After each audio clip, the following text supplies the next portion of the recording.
Bonjour tout le monde, alors me voilà pour une petite vidéo. Donc j'ai décidé de vous faire une petite vidéo pour apprendre quelques petites bases en chinois. Bien évidemment, c'est une langue qui s'apprend avec un professeur de préférence chinoise. J'ai moi-même eu des cours et j'ai encore des cours car je suis encore en lycée. J'ai des cours de chinois bien évidemment, donc je peux vous le prouver par mon bouquin de chinois. Donc, c'est un bouquin qui est très bien expliqué, hein, qui me fait apprendre du chinois, bien évidemment. J'ai des mots, des textes. Donc, si je vous trouve un texte, voilà. Donc, je vais lire des textes qui sont comme ceci avec des caractères. Et donc, chaque leçon va porter sur un thème. Donc, ceci dit, ceci est fait. Donc, bien évidemment, ça fait 5 ans que je fais du chinois, donc je peux vous donner quelques bases maintenant. Évidemment, j'aurais eu que quelques petits mois d'apprentissage du chinois, je n'aurais pas fait cette vidéo, car j'estime qu'il faut avoir un peu quand même de compétences pour pouvoir faire étudier une langue, étant donné que ça fait 5 ans que je fais du chinois, je pense être en mesure de vous apprendre quelques trucs. Bien évidemment, pas tout, cela s'entend. Donc pour ce faire, bien évidemment, un stylo, une feuille. Moi j'ai pris un feutre, c'est pour que vous voyez en gros, bien évidemment, le petit mot du petit bonjour. Mais un stylo, tout simplement, pour vous, ça suffira. Moi c'est juste pour que ça soit avec la caméra. Donc on va commencer par un mot très simple, je vais enlever mon petit coucou. Ça va être le mot bonjour en chinois. Donc, je l'ai déjà écrit. Donc, vous avez le français. Bien évidemment, tout le monde sait lire le français. Enfin, pour les français, je parle. Ensuite, vous avez le caractère en chinois. Donc, deux sens, bien évidemment. Ça ne se lit pas deux sens, hein, comme tout le monde le pense. C'est deux sens. Et vous aurez en dessous la traduction. Enfin, la traduction, comment dire le caractère, car il y a une autre écriture que le caractère. Hein, donc là, vous voyez. Et le français en dessous. Bien évidemment, ça nécessite une explication que je vais vous donner parce que là, vous voyez ça, vous vous dites ah, d'accord, bon, et comment on fait? Donc, je vais vous expliquer, c'est très simple. Alors, quand on dit bonjour en chinois, on va simplement dire tu bien. Alors, ça, c'est la traduction littéraire, hein, la traduction mot à mot, hein, c'est vraiment le truc à ne pas faire en chinois. Donc, moi, je vous ai mis le français en bas, c'est pour que vous vous basiez. Le tu, quand on dit tu à quelqu'un, tu es parti, le tu va devenir ni en chinois. Et bien, ou on peut dire bon aussi, quelque chose qui est bon à manger, on dit hao chi. Voilà, on va utiliser le mot hao, et le mot hao traduit veut dire bien. Mais ni hao, qui veut dire bonjour, ne va pas se traduire par tu bien, c'est bonjour en quelque sorte. Donc pour le caractère, il s'agit tout simplement pour l'écrire d'une courbe que vous allez faire, un trait horizontal, une autre petite courbe, un vertical, excusez-moi, un trait horizontal cassé, un autre trait vertical cassé et deux petits points comme ceci, très simple, tout simplement. Après, le sens que vous voulez, vous pouvez le faire comme vous voulez. Bien évidemment, en Chine, il y a un ordre des traits, mais si on veut ne pas s'énerver dessus, vaut mieux le faire comme on le sent. Moi, je suis gaucher, c'est très difficile pour moi d'écrire en chinois, mais j'y arrive quand même, j'y parviens. Ensuite, vous avez ce caractère, donc là, il va falloir faire comme un boomerang, un trait comme ceci, hein, avec une cassure, mais pas nette, une cassure arrondie. Après, il vous faudra faire ce trait-là, donc comme celui-ci, et un trait horizontal. Et ensuite, pour ce caractère-là, qui va avec celui-là, hein, les deux sont ensemble, hop, cela aussi. Donc ça, c'est un tout, c'est un caractère, ça aussi. Donc pour celui-là, il va falloir faire un trait horizontal qu'on va casser, et une courbe comme ceci, avec une cassure en bas, et le trait horizontal. Donc voilà pour le mot bonjour. Maintenant, on va passer à la petite expression célèbre que tout le monde connaît en français, le comment vas-tu. Donc comment vas-tu, c'est très très simple. Je vais enlever la feuille de dessous pour pas que ça vous gêne.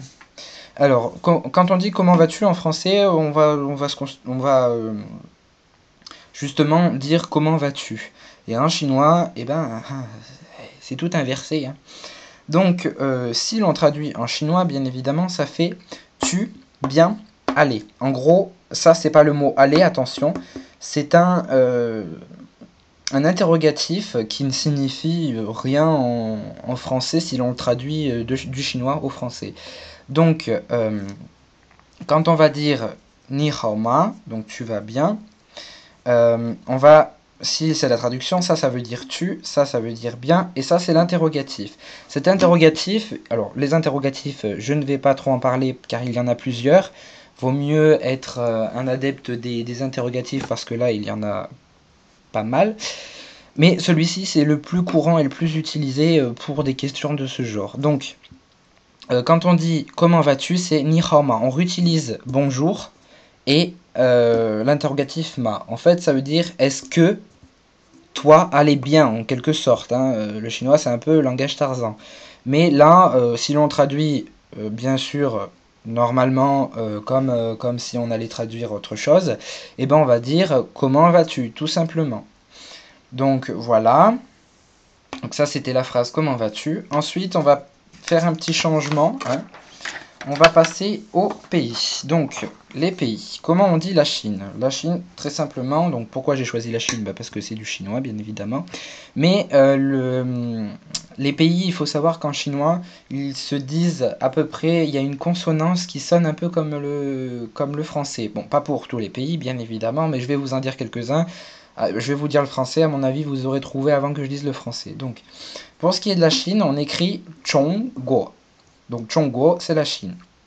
Alors pourquoi on a deux caractères? Parce que celui-là, il va signifier une enceinte, quelque chose, un pays par exemple, mais celui-là, il va définir quel pays est-ce que c'est. Parce que pour tous les pays, vous allez trouver guo à la fin de chaque mot. Donc pourquoi Chong? Chong, parce que Chong en chinois, ça veut dire milieu. C'est milieu, le centre.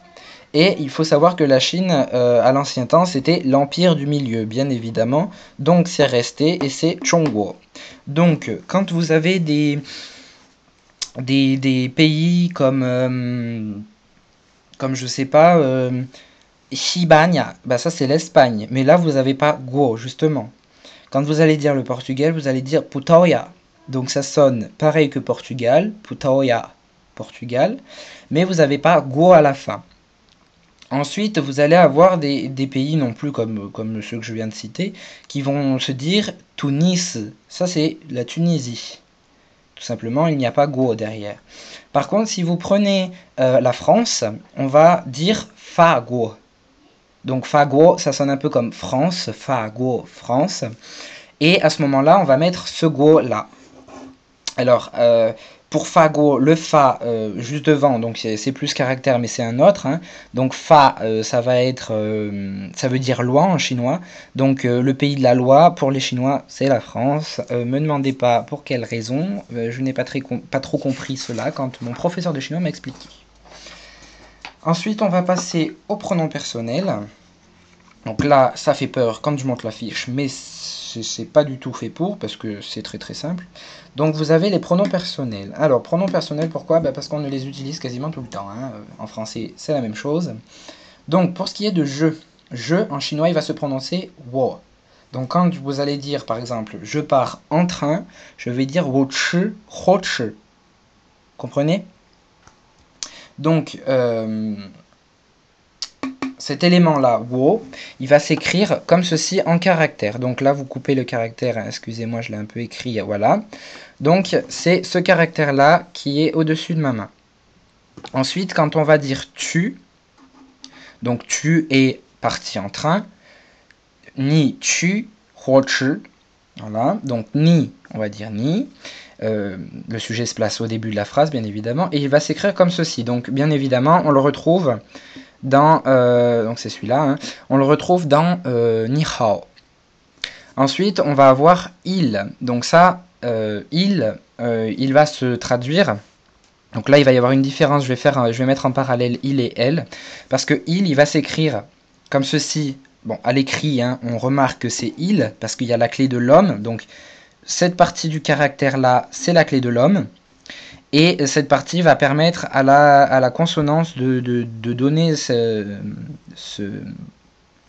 sonorité. Donc là, à l'oral, on prononce ta, donc juste ta. Et pour elle, là ça change, vous voyez toujours le même caractère là et là, mais de ce côté on a la clé de la femme. Pourquoi? Parce que ça va qualifier pardon, une femme. Mais à l'oral on dit ta, donc à ne pas faire l'erreur. En général il y a un contexte en chinois bien évidemment. Si je parle à une fille, elle va comprendre que c'est pour elle, donc je vais parler de, je vais dire cette fille, elle a des beaux cheveux par exemple, et ben elle va comprendre que c'est ta. Par contre, le garçon, ça va être exactement la même chose si on parle du garçon, bien évidemment. Donc pour après, alors dès que vous savez ça, une fois que vous saviez ça, et ben ceci c'est même plus à savoir. Vous avez juste à apprendre men, tout simplement. Donc men, c'est le caractère que vous voyez tout le temps ici. Donc tous ces caractères là, c'est men. Alors pour ce faire, quand on dit nous en français on utilise je plus d'autres personnes. Donc c'est moi et d'autres personnes. Donc le nous, on va réutiliser je, donc wo, et men qui veut dire plusieurs. Donc woman, woman c'est nous. Ensuite, quand on utilise vous, vous, c'est pas, moi je ne suis pas compris dedans. Donc vous, on utilise tu, donc niemand. Donc tu et plusieurs personnes. Ensuite, il, ça fonctionne de la même façon. Comme je l'ai dit tout à l'heure, la clé de l'homme, la clé de la femme, vous les retrouvez ici. Parce que les caractères, hein, il y a une sorte d'écho là, ils s'échangent. Et bien évidemment, on va rajouter men derrière. Donc tamen, tamen. Ça se lit pareil, hein, c'est toujours ta, ça reste la même chose. Et donc, on va passer aux chiffres. Alors les chiffres, c'est très simple. Enfin, très simple. Pour moi qui apprends le chinois, bien évidemment. Mais quand on compte, moi j'ai remarqué que... Alors j'ai déjà fait de l'allemand une année. Hein, j'ai trouvé ça un peu horrible parce que quand on compte en allemand, c'est très très difficile. Il y a beaucoup de consonnes. Mais alors en chinois, c'est très très très très simple. Parce que une fois qu'on sait les bases, les chiffres, les nombres, ça va tout seul. Donc je vais vous les lire hein, pour que vous compreniez. Donc là, ça fait I, R, San, Si, Wu, Liu, Qi, Ba, Jiu, Shi. Donc là, vous aurez remarqué que c'est 1, 2, 3, 4, 5, 6, 7, 8, 9 et 10. Alors, les caractères sur le côté, bien évidemment, c'est I, un seul trait, très simple à retenir. R, c'est deux traits à écrire comme ceci. San, c'est trois traits. Mais pour S, bien évidemment, c'est pas 4 traits et ainsi de suite. Hein. Moi aussi, j'aurais bien aimé, mais non. Ça va être un autre caractère très très simple à retenir. Hein. C'est des caractères qui sont pas très compliqués. Et une fois qu'on sait ça, on peut compter jusqu'à plus de 100. Hein.